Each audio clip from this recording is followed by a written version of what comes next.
Muy buenas tardes, tengan todos ustedes. Gracias por estar aquí con nosotros en esta transmisión. Este domingo quiero agradecerles a todos ustedes que están conectando. Gracias por su tiempo. Y bueno, quiero mandarle un saludo a todos los jóvenes de la Iglesia Bautista Montesión. Y bueno, gracias por estar aquí al pendiente de lo que está pasando en nuestra página. Y espero el día de hoy poder ser de bendición para cada uno de ustedes. Y bueno, estoy viendo aquí que algunos ya están conectando. Brandon, ya se conectó Brandon. Saludos a Daniel Reyes, a Julio César.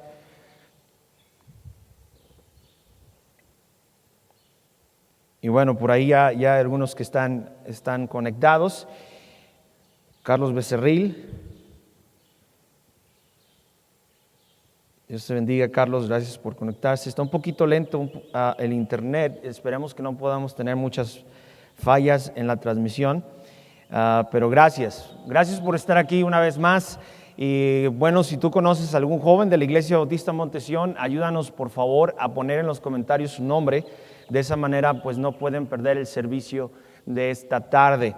Y bueno, vamos a estar el día de hoy hablando de un tema que por ahí el día del viernes, si no me equivoco, estuve hablando en un en vivo acerca del tema que íbamos a tratar el día de hoy, y espero que pueda ser de bendición para cada uno de ustedes. El tema será no te arrodilles ante el Dios del miedo, y espero que pueda ser de bendición para ustedes esta tarde. Y bueno, saludos a hermana Reina, ya está conectada, a Wendy, a Natalie, a Luz Clarita, también está Marlene, está conectada. Gracias por conectarse a este servicio en vivo. Bueno, vamos a ir a la palabra de Dios en este momento. Vamos al libro de Mateo capítulo 16. Vamos a estar leyendo Mateo capítulo 16 y vamos a estar leyendo del versículo 13 hasta el versículo 20. Mateo capítulo 16, del versículo 13 hasta el 20. Dice así la palabra de Dios, y tú me puedes seguir ahí en tu Biblia. Nada más quiero que me acompañes viendo estos versículos. Voy a hacer unas pausas nada más para remarcar un poco donde queremos dejar más que nada en claro para que podamos encajar el tema de este mensaje. Y bueno, si están ahí ya, es Mateo capítulo 16, versículo 13, dice así: viniendo Jesús a la región de Cesarea de Filipo, preguntó a sus discípulos diciendo: ¿quién dicen los hombres que es el Hijo del Hombre? Ellos dijeron, unos Juan el Bautista, otros Elías y otros Jeremías o alguno de los profetas. Y él les dijo: ¿y vosotros, quién decís que soy yo? Respondiendo Simón Pedro dijo: tú eres el Cristo, el Hijo del Dios viviente. Y bueno, quiero enfocarme a esos pasajes para poder poner la introducción del mensaje, y después vamos hasta el versículo 20. Vamos a orar para pedirle a Dios que bendiga este culto y que bendiga todo lo que vamos a decir, y bueno, que pueda ser de edificación, de bendición y de salvación para alguien que no tenga a Jesús como su Salvador el día de hoy. Gracias te damos, Padre, por este hermoso domingo que nos concedes estar aquí en tu casa. Gracias por darnos la oportunidad de tener estos medios para podernos comunicar, y que tu palabra pueda fluir, Señor, a través de todo México, todo Latinoamérica y todas las partes del mundo, Señor, donde se pueda escuchar tu palabra en diferentes idiomas. Gracias por darnos la oportunidad de podernos comunicar y poder, Señor, llevar el mensaje, un mensaje que es de esperanza, un mensaje que es de victoria, un mensaje, Señor, que nos trae paz en medio de las tormentas. Y te pedimos ahora que tú bendigas, Señor, todo lo que vamos a decir. Usa estos labios, Señor, para poder hablar, Señor, lo que se tenga que decir. Que seas tú, Padre Santo, el que hable a través de mi boca. Usa a este inútil siervo. Y si hay alguien aquí escuchando este mensaje que no tenga el regalo de la vida eterna, que no pueda acabar el día de hoy sin que haga lo que tú nos has pedido, Señor, simplemente creer con nuestro corazón, confesar con nuestra boca, y Señor, que haya arrepentimiento sincero de lo que nosotros hemos hecho y que te necesitamos como nuestro Salvador. Gracias por tu palabra. Ayúdanos por favor ahora a enfocarnos y a sentarnos, Señor, alrededor de ti. En tu nombre te lo pedimos todo esto. Amén. Muy bien, jóvenes, había estado anunciando acerca de este tema, y este tema es un tema que la verdad a mí me llamó muchísimo la atención cuando empecé a leer el capítulo 16 de Mateo, porque habla acerca de una ciudad en específico, y esta ciudad en específico es Cesarea de Filipo. Si podemos empezar a leer la palabra de Dios desde los primeros capítulos del libro de Mateo, pues vamos a encontrar cómo se va desarrollando la historia y cómo Dios llama a sus discípulos y los manda a que lo sigan. Les dice, sígueme, y ellos van en pos de Jesucristo. Para este tiempo, Jesucristo se encuentra yendo de lugar en lugar, está enseñando en diferentes ciudades, está sanando en diferentes lugares, está alimentando, de hecho, a cientos de miles de personas que tenían hambre, que lo iban a escuchar. Y para este momento, los discípulos ya habían visto cosas diferentes, que este maestro, que este Jesús que la gente veía, tenía algo en particular y algo muy diferente que lo que otros maestros, incluso de la ley, tenían. De pronto vemos ahí que Jesús se encuentra con sus discípulos yendo hacia este lugar y dice la Biblia en el versículo 13, viniendo Jesús a la región de Cesarea de Filipo, parece como que Jesús pausa ahí un poco y se sienta con sus discípulos para hablar con ellos y les hace esta pregunta importante. Les dice, ¿quién dicen los hombres que es el Hijo del Hombre? Le empiezan a preguntar, ¿verdad? Jesús les pregunta a sus discípulos, ¿qué es lo que la gente dice que es el Hijo del Hombre? Cuando la gente me ve, cuando la gente me observa, ¿qué es lo que ellos dicen? ¿Quién yo soy? Y comienzan, ¿verdad? Sus discípulos ahí a decirle, bueno, algunos dicen que tú eres Juan el Bautista, otros dicen que eres Elías, otros dicen que eres Jeremías, y otros dicen que eres algún otro profeta. Y bueno, después de esa pregunta, dice la Biblia que Jesús les vuelve a preguntar, pero ahora a ellos dice, ¿y vosotros quién decís que soy yo? Me llama muchísimo la atención que Jesús tuvo que parar tal vez en esa ciudad de Cesarea de Filipo. Yo no sé exactamente el lugar donde Jesús se paró y estuvo hablando con ellos, haciéndoles estas preguntas, pero viendo un poquito la historia o el contexto histórico de lo que está hablando este capítulo, podemos ver que en esta ciudad de Cesarea de Filipo era algo interesante, ya que en esta ciudad se dice, si tú lees la historia secular y investigas, indagas en libros de historia, te vas a dar cuenta que esta ciudad de Cesarea de Filipo tenía cierta historia. Unos cuantos siglos antes de que Jesucristo viniera a este mundo, Alejandro el Grande, Alejandro el Magno, había conquistado la mayoría de los territorios que se encontraban ahí del mundo conocido, y a través de su conquista y de todo lo que estaba haciendo, conquistó toda el área donde se encontraba el pueblo de Israel, incluyendo esta ciudad llamada Cesarea de Filipo. Por causa de que había mucha influencia griega en esos lugares, en esos siglos antes de que Cristo viniese, había muchísima gente que tenía varias divinidades y creían varios dioses de diferentes maneras, de diferentes formas, de diferentes aspectos. Y la historia dice que incluso la mitología griega, si tú estudias la mitología griega, te vas a dar cuenta que había diferentes divinidades. Por ejemplo, el dios Zeus, y había el dios Hermes, y diferentes diosas también la mitología griega relata en los historiadores. Pero nos vamos a dar cuenta que esto de la mitología griega era algo muy fuerte, era una cultura muy fuerte en los años antes de que Jesucristo naciese. Los griegos tenían estas divinidades y las adoraban y las veneraban y les rendían culto. De hecho, bueno, no sé si ustedes estén enterados, pero yo creo que sí. Había ciertos personajes que se creía que eran mitad dioses y mitad humanos. Por ejemplo, Hércules es uno de ellos, ¿verdad? De la mitología griega. Se habla mucho acerca de este hombre que tenía poderes supernaturales, como si fuera un dios, y tenía un cuerpo humano. Y bueno, se habla, por ejemplo, Aquiles, también era uno de la mitología griega, y así podemos mencionar varios. Pero en particular me llamó mucho la atención que en esta área donde estaba Cesarea de Filipo había una divinidad que se adoraba todavía, incluso después de que los romanos conquistaron estos países o esta área de tierra. Aproximadamente en el 64, 65, no recuerdo bien el número, antes de que naciera Cristo, los romanos conquistan este lugar y después lo llaman Cesarea de Filipo en honor a los Césares. Y bueno, cuando ellos comienzan ahí a gobernar a través de todo lo que estaba pasando en Cesarea de Filipo, los mismos romanos también comenzaron a construir ciertos templos en este lugar, donde tal vez Jesús estaba observando los templos que el mismo imperio romano había levantado en honor a los Césares. Y bueno, la Biblia nos dice que en este lugar Jesús se para y comienza a decirles qué es lo que la gente cree que yo soy. En ese lugar de Cesarea de Filipo hay algo muy interesante. Voy a leer rápidamente una como información acerca de qué era Cesarea de Filipo. Cesarea de Filipo también era conocida como Balgad o Banías o Vanillas o Banyas o Varías. Cesarea de Filipo se encontraba situada aproximadamente a 40 kilómetros, 25 millas aproximadamente al norte del mar de Galilea. Y en este lugar era muy conocido porque había grandes manantiales de agua. Y estos grandes manantiales de agua se reunían para poder alimentar el río Jordán. Era un lugar muy fértil, era un lugar muy atractivo para que la gente fuese y cultivase diferentes cosas.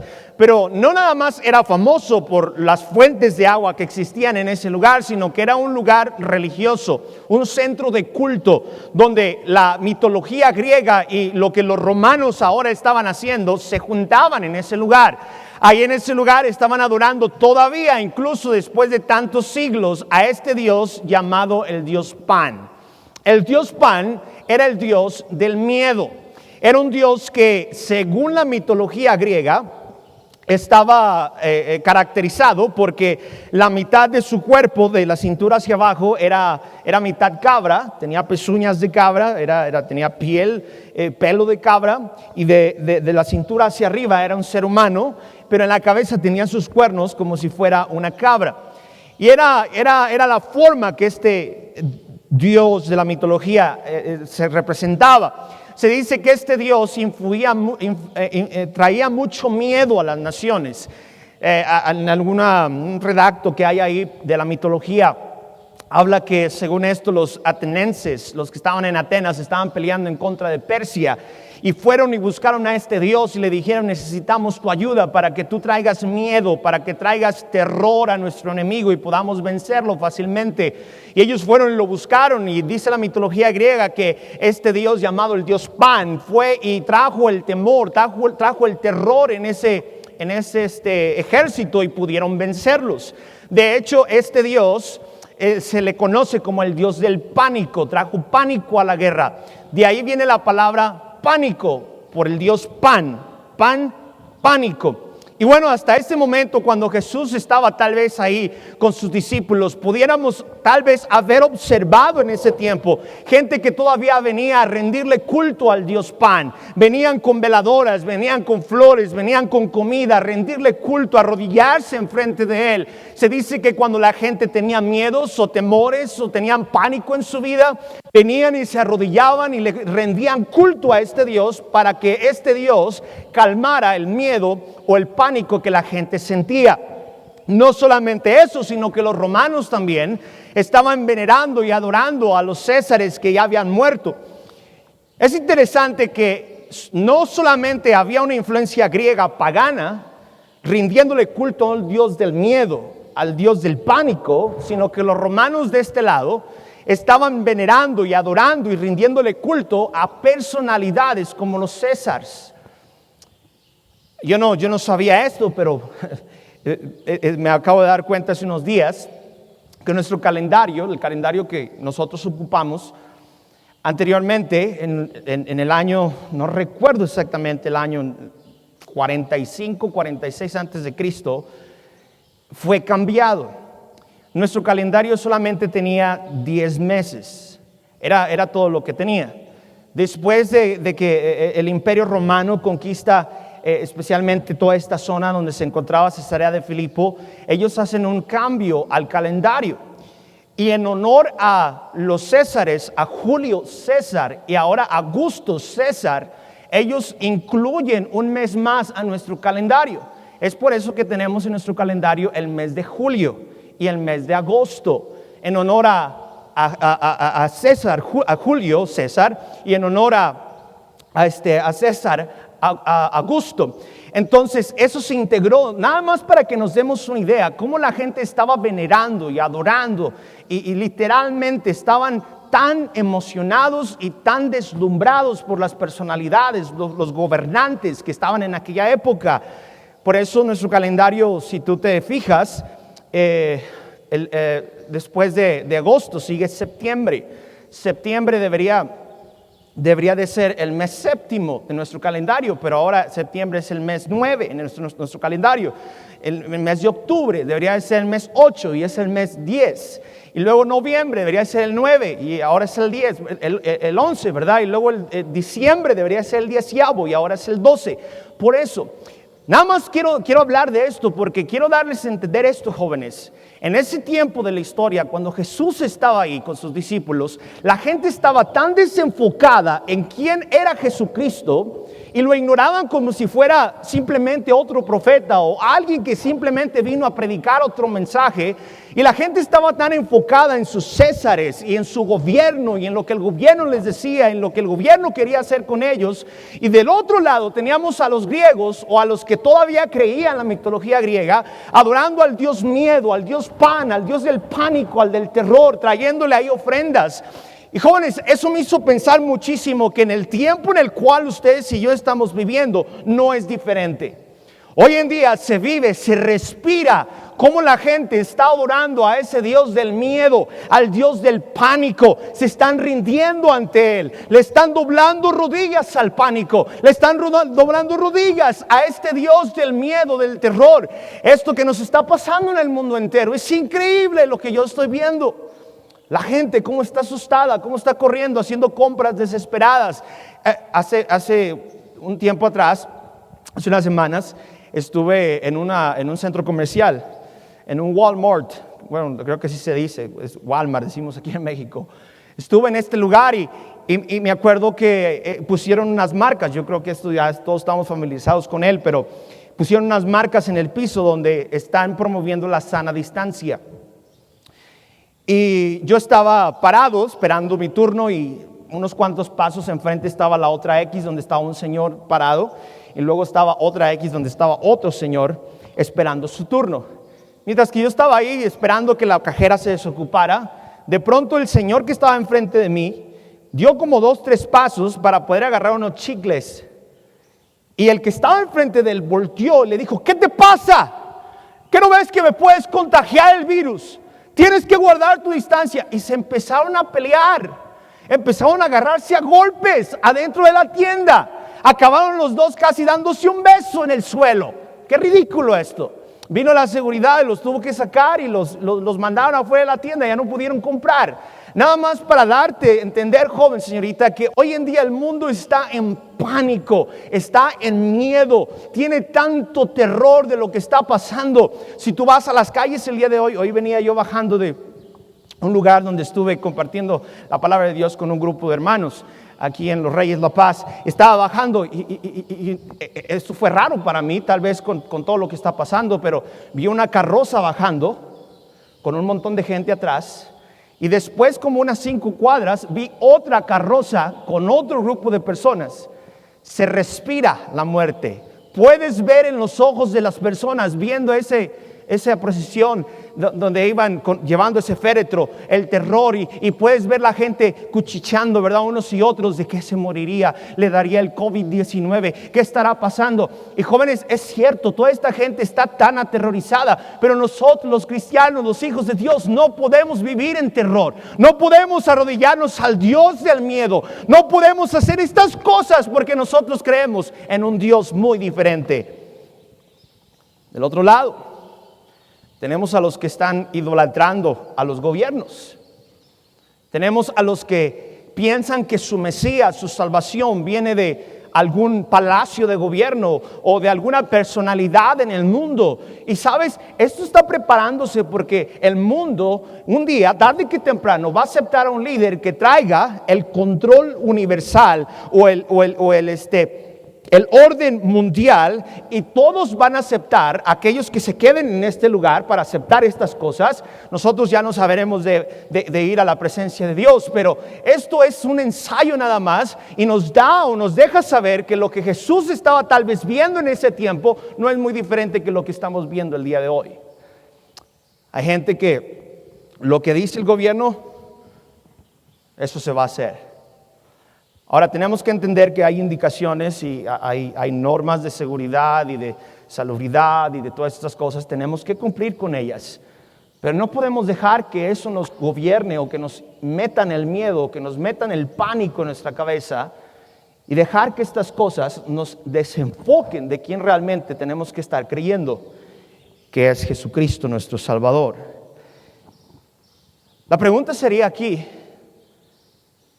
¿qué es lo que la gente dice que es Cristo el día de hoy? Hay mucha gente que en este momento no se pone a pensar quién es Jesús. Para muchos es simplemente un cuadro pintado en la casa donde ellos viven. Para muchos es un ídolo, una imagen que está puesta en alguna capilla o en alguna iglesia alrededor de la ciudad. Para ellos simplemente es un nombre. Pero para nosotros los cristianos, realmente, ¿quién es? Es triste, pero hay jóvenes y señoritas, hermanos, hermanas en iglesias cristianas que estamos comenzando a entrar al territorio adorando al Dios Pan, rindiéndonos ante el Dios Pan.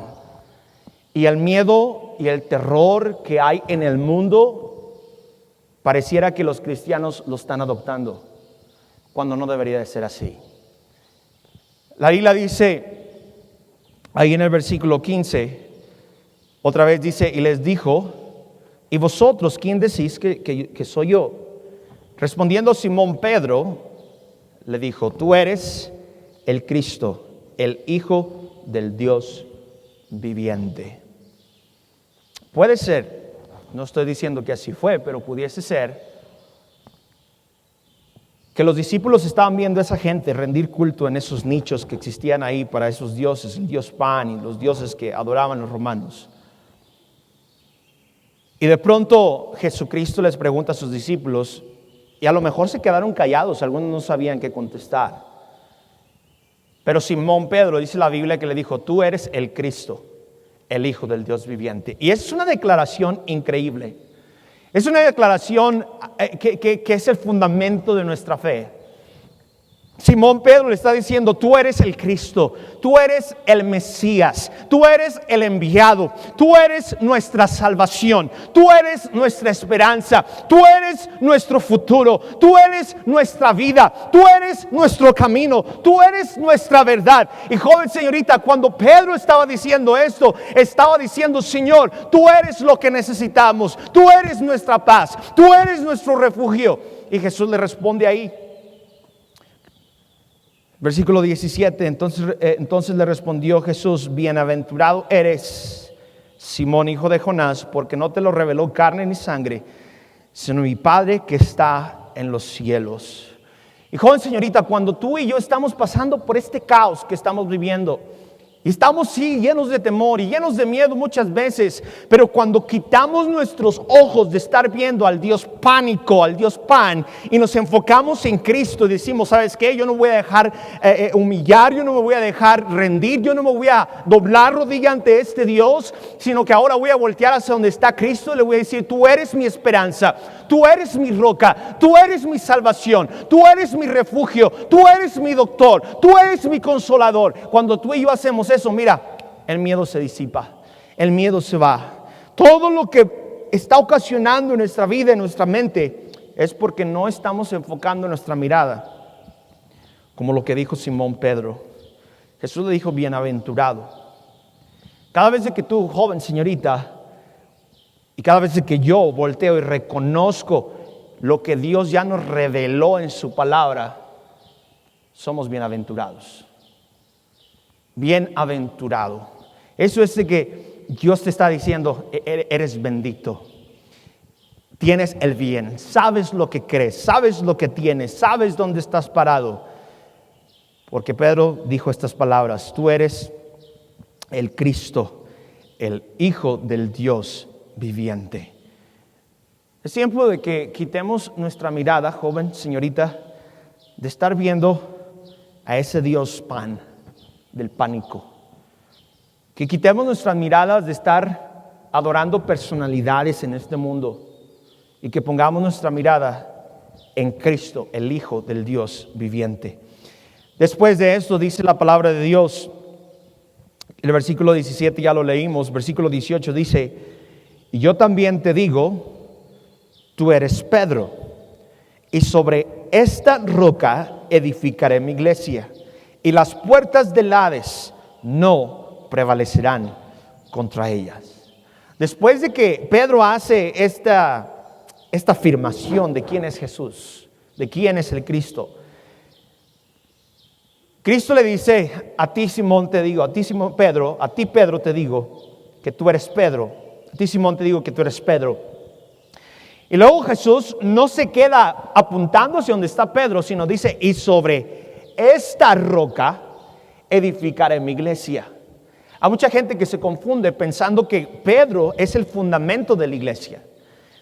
Pero no, Cristo es el fundamento de nuestra iglesia. Cristo es el fundamento. Cristo es la roca. Pedro es una piedra, pero Cristo es una roca. Y yo no sé de ti, pero yo quiero estar fundamentado, que mi fe, mi confianza esté arriba, encima, puesta, anclada sobre la roca que es Cristo, y no en una piedra o en una piedrita.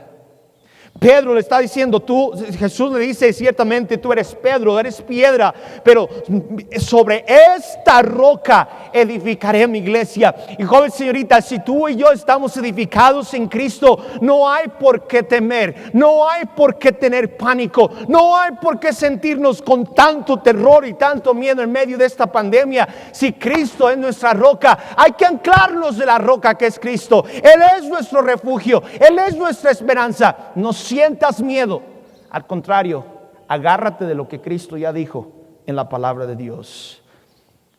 Ciertamente le dijo: tú eres Pedro, que significa piedra, y le dijo: sobre esta roca edificaré mi iglesia.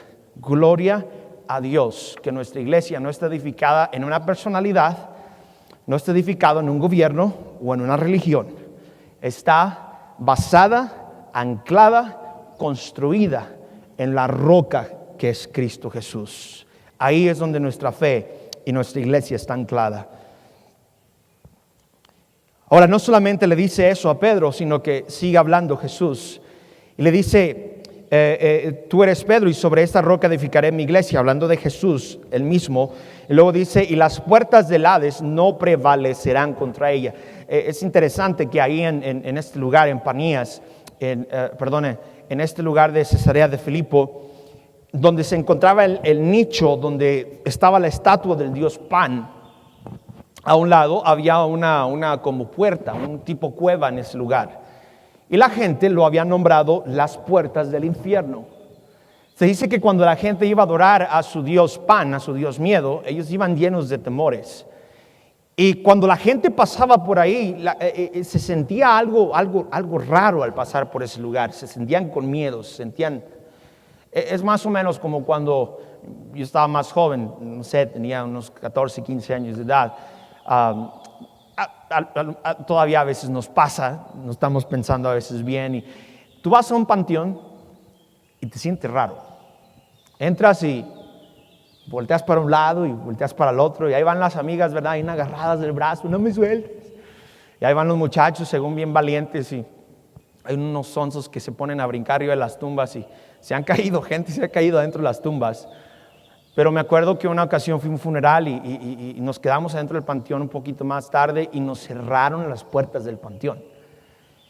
Llegamos a la puerta y la puerta estaba cerrada, ya se había ido el panteonero, ya estaba bajando el sol y habían cerrado y pusieron el candado ahí. Tuvimos que esperar hasta que vinieran y nos quitaran el candado y pudiéramos salir.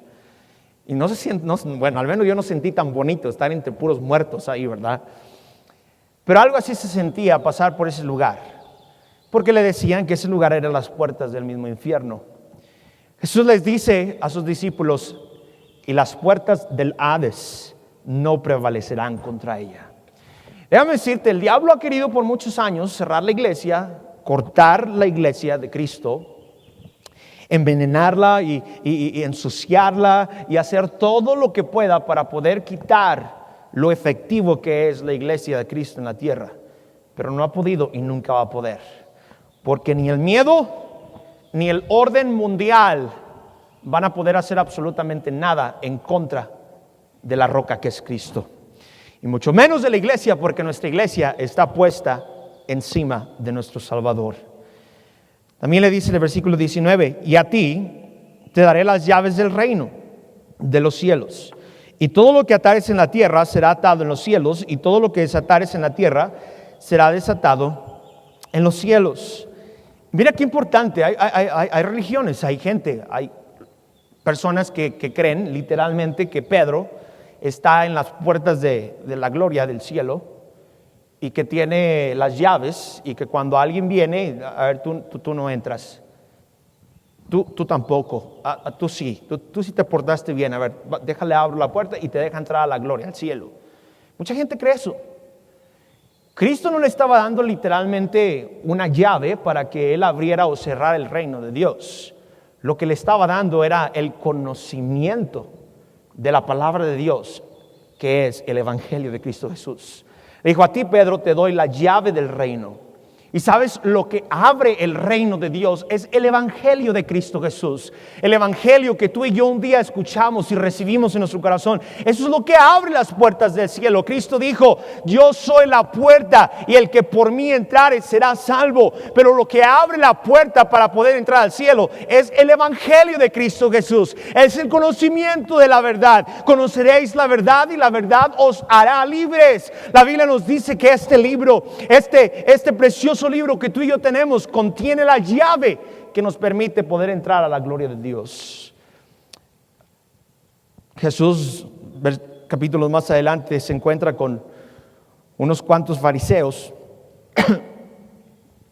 Y usted sabe, los fariseos siempre estaban tratando de sobresalir y les gustaba que los vieran y les gustaba que los observaran y vieran todo lo que estaban haciendo ellos en su vida, y se creían muy conocedores de la ley y que cumplían todos los mandamientos y bueno, esas cosas.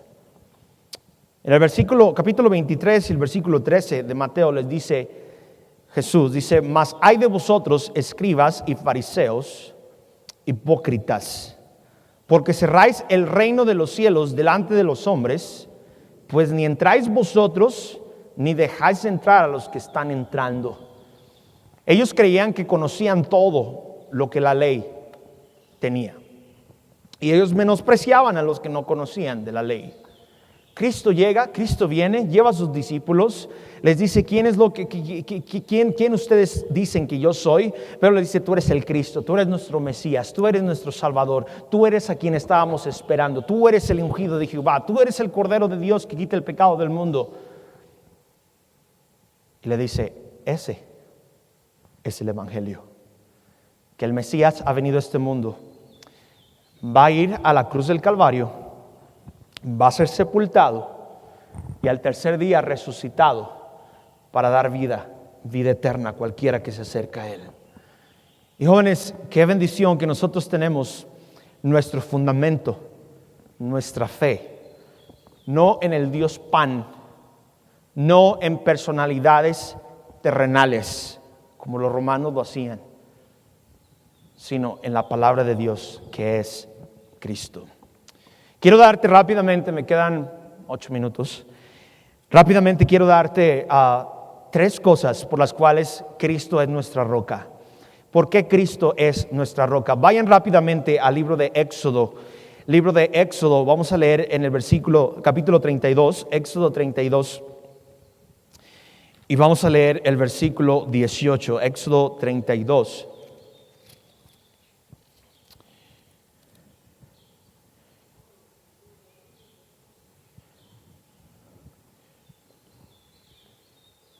Perdóname, Éxodo 17, me adelanté un poco.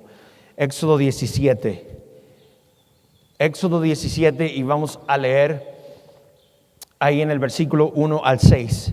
Dice así, toda la congregación de los hijos de Israel partió del desierto de Sin por sus jornadas, conforme al mandato de Jehová, y acamparon en Refidim, y no había agua para que el pueblo bebiese. Y altercó el pueblo de Moisés y dijeron, danos agua para que bebamos. Y Moisés les dijo, ¿por qué altercáis conmigo? ¿Por qué tentáis a Jehová? Así que el pueblo tuvo allí sed y murmuró contra Moisés y dijo, ¿por qué nos hiciste subir de Egipto para matarnos de sed a nosotros y a nuestros hijos y a nuestros ganados? Entonces clamó Moisés a Jehová diciendo, ¿qué haré con este pueblo?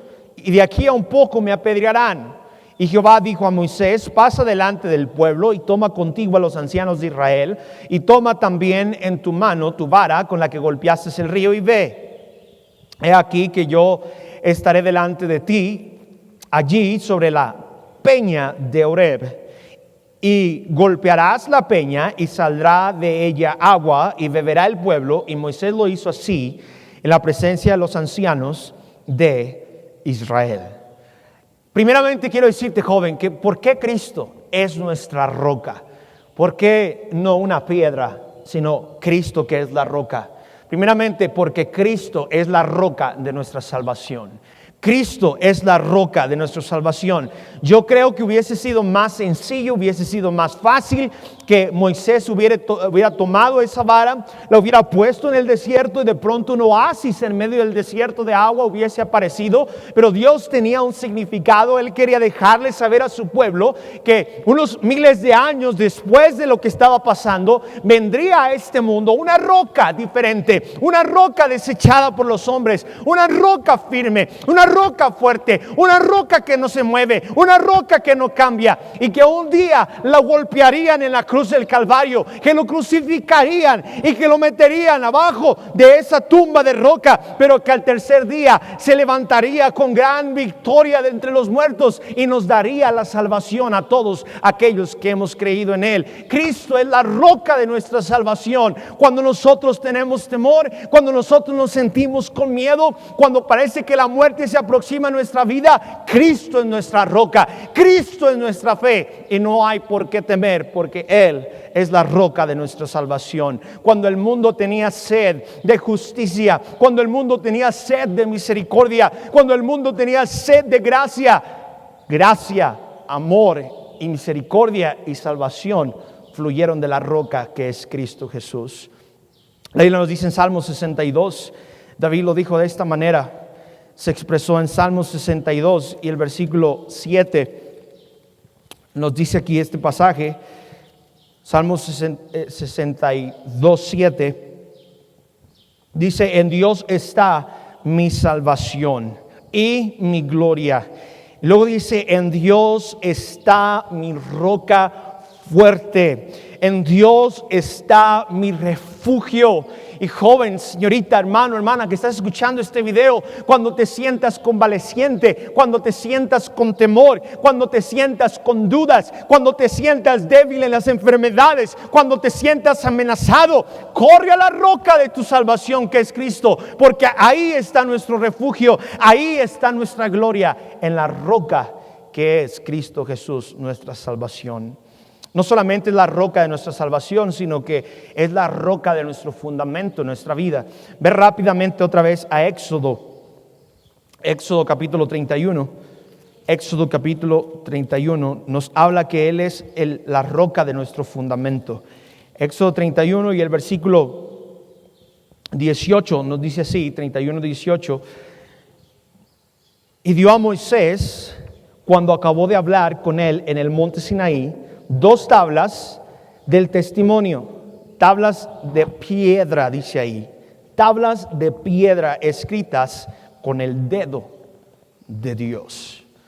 O sea que Cristo no solamente es nuestra salvación, nuestro refugio, nuestra gloria, sino que también es nuestro fundamento, nuestra vida.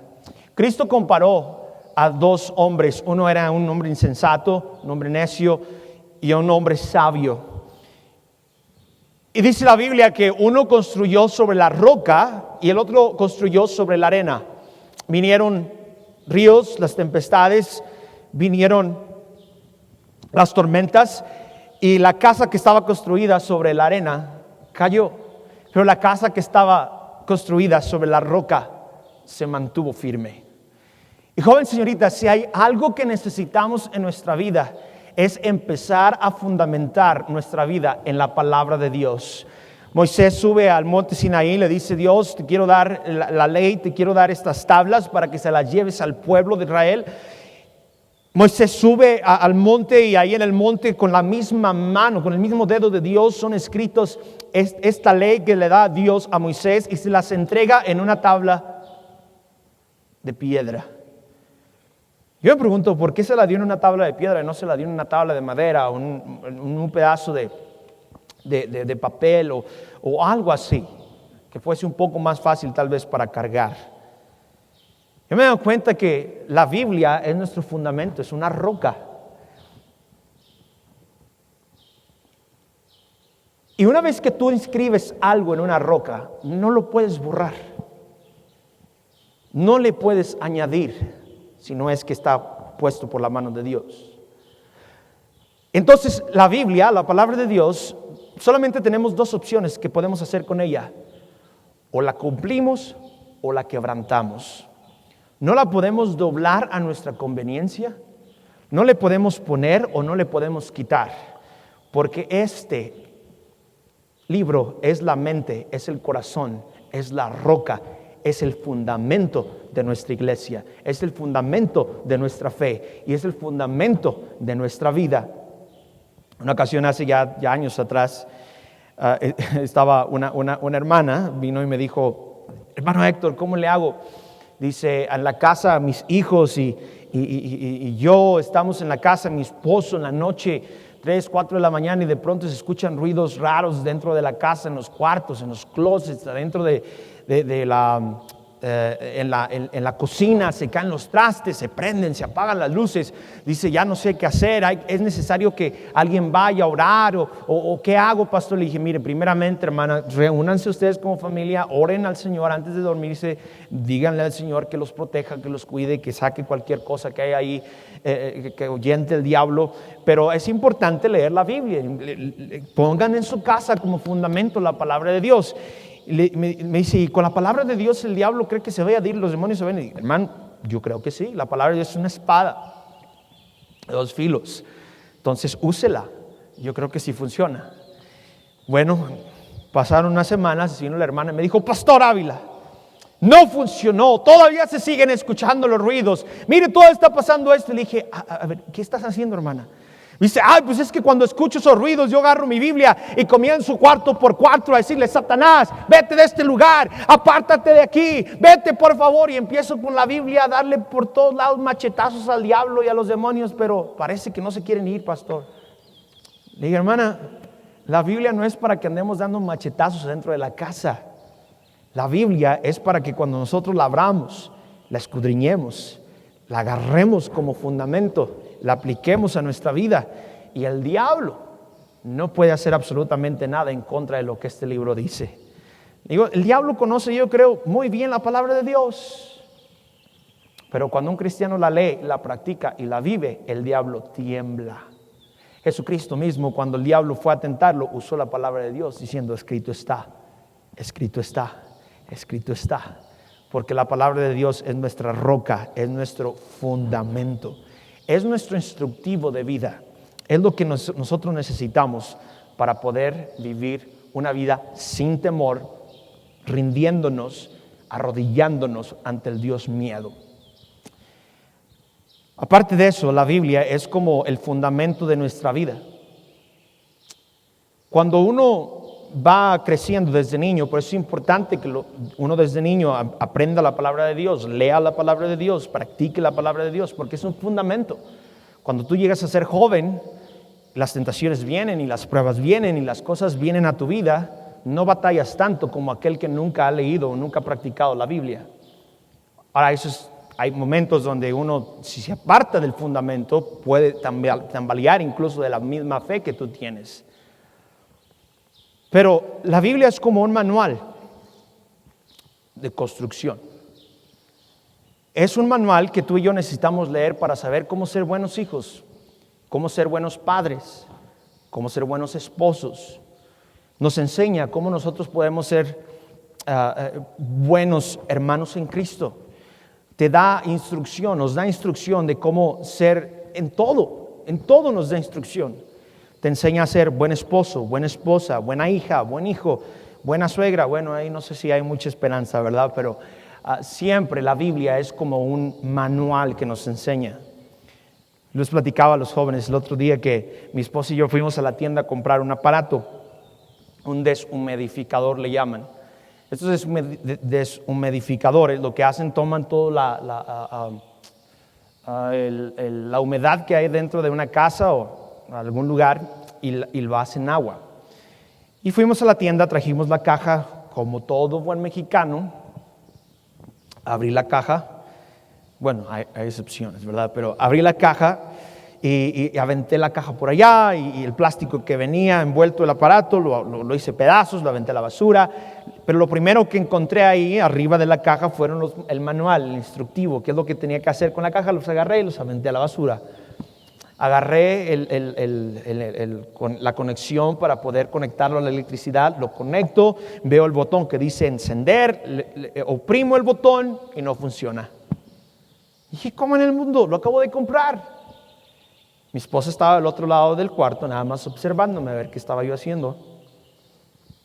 Y lo que se me ocurrió hacer, y lo que típicamente nos gusta hacer, le di una patada. No a mi esposa, al aparato. Le di una patada al aparato y no funcionó. Lo desconecté, lo volví a conectar y le volví a dar otra patada. En eso mi esposa me dice, oye, espérame tantito. Dice, ¿crees que vas a componer las cosas así, a patadas? Le dije, pues muchas cosas las he compuesto así. Me dice, ¿no crees que en el instructivo vienen algunas instrucciones que tú tienes que seguir para poderlo arrancar? Y me tuve que tragar mi orgullo, ¿verdad? Y dije, bueno, es que yo nunca he usado un instructivo para hacer nada.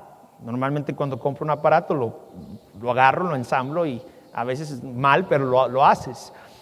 Pero tuve que ir a la basura y levanté la tapa de la basura, agarré el instructivo, le tuve que quitar los frijoles, los chiles que ya se le han embarrado ahí y comencé a leer. Número 1, abra la caja con cuidado. Número 2, quite la envoltura.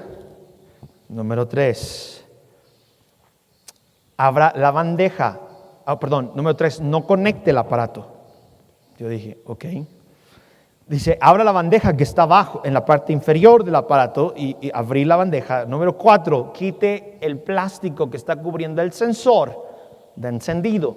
Quite el plástico, puse la bandeja, lo conecté a la luz, y tarán, encendió. Mi esposa se me quedó viendo, y vinieron las palabras que ningún hombre nos gusta escuchar. Te lo dije. Le dije, cierto, debí haberlo leído. Pude haber agarrado a patadas ese aparato y nunca hubiese funcionado si yo no hubiera visto el manual.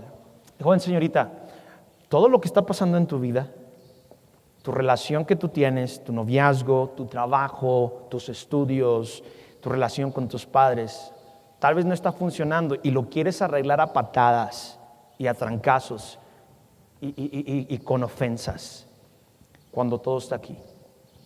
Porque esta es nuestra roca.